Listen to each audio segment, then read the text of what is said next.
Has anybody in here, well, first off, my husband is a boxing fan. He doesn't watch baseball, he doesn't watch football, so quite naturally, my sport of favorites is boxing. Has anybody watch boxing, the big fights? Yeah, okay, cool. So is that all you know? They cost a lot of money to watch because they come on pay-per-view.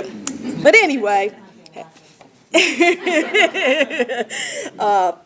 so if you're aware of boxing, then I'm sure you're aware of Muhammad Ali. Right? Everybody's heard of Muhammad Ali. Muhammad Ali is famous for saying, float like a butterfly, sting like the bee. Your hands can't hit what your eyes can't see. What does that mean? If my eyes is closed, I can't hit nothing in front of me. He is a champion that he knocked out many of his opponents. If you look, this guy right here is knocked out on the floor. So during this, I took this principle of what Muhammad Ali said, and I said, I'm going to apply it to my life. During Leadership Academy on May 9th, a day I'll never forget, this is the field trip to go climb the Indian River Bridge. Now, to know me is to love me, and to love me is to understand me.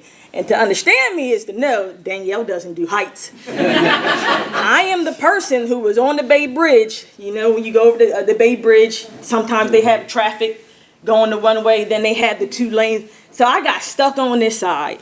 What did I do that for? I panicked, fear seized me. I did a good 15 miles per hour to the bridge. So I'm sure the Maryland Department of Transportation wants to thank me for backing up traffic that day. So I didn't care. But I was like, okay, I'm going to try this. I'm getting harnessed up. I'm getting nervous.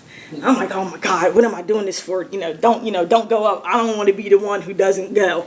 So I got all strapped up and strapped in. Then we get on this first ladder. It is a wobbly ladder.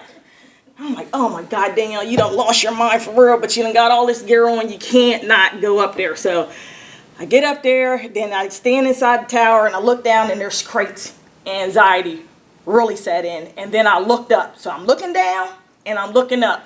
I was like, I can't do this. So I did the first 30 feet, had a full-fledged anxiety attack and said, you know what? I'm coming back down. I kind of felt bad because I was just like, man, I got here. I thought I was going to conquer this fear, but I didn't. But it was my teammate, Amy. She said, you know what? You did succeed because you conquered a fear that you never thought you'd try. So I happily brought my hips back down where I was safe on the ground. And there was a gentleman down there. He said, you did some things a man would never do.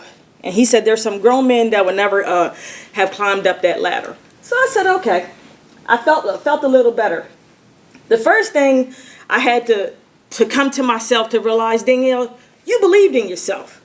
As leaders, you have to believe in yourself. If you don't believe in yourself, your team will never follow you. Has everybody ever wanted to follow a leader that didn't believe in themselves, that didn't believe in their mission, didn't believe in the purpose? So I began to say, Danielle, I believe in myself, and I knew that there was a champion in me. It's the lack of faith that make people afraid of facing challenges. When you find somebody who doesn't want to face a challenge, their faith is lacking somewhere. And that's our job as leaders, to encourage them, to get them to that point. They say, yes, you can do this. Yes, you can make it. So you got to believe in yourself. What's the DNA of a champion? Most things, champions are people who work out in gyms. They're getting buff. They have it all. They're flexing. They ripple effect. They got the six-pack abs. But no, that is not a champion. A champion is what's on in the inside of you. It's a desire. If you have a desire, you're a champion. If you can dream and keep dreaming, you're a champion.